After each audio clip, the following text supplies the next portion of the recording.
Savais-tu que la très bonne tequila que nous avons sur le marché provient d'une seule et unique plante? Aujourd'hui, je te parle de l'agave. Regarde ceci avec moi. Alors, l'agave est une plante fibreuse, un peu cousine du sisal.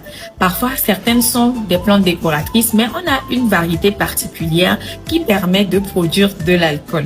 Alors, c'est un peu comme nous utilisons le palmier à huile en Afrique pour produire du soda bi. L'agave est ainsi plantée et au bout de plusieurs années, on dissèque la plante en enlevant le cœur de la plante.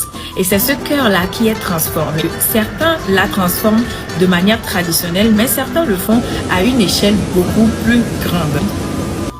C'est ainsi que cette plante a été au cœur d'une entreprise familiale dans beaucoup de familles américano-latines. Ainsi, certains artistes, il y a des stars américaines qui ont investi dans des productions d'agave. L'agave ne permet pas seulement que de faire de la tequila, mais on peut aussi avoir du sirop d'agave. Pour certains, les fibres sont utilisées pour pouvoir faire du textile, des plafonds, un peu comme le sisal. Mais sachez qu'en grande majorité, l'agave en Amérique latine représente beaucoup. C'est plus qu'une plante, mais c'est toute une culture qui est développée autour d'une seule et unique plante.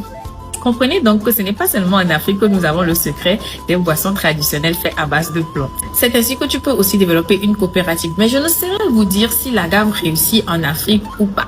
Quoique, qui ne risque rien n'a rien. Alors, j'espère que cette vidéo t'a été utile. Sinon, partage et abonne-toi.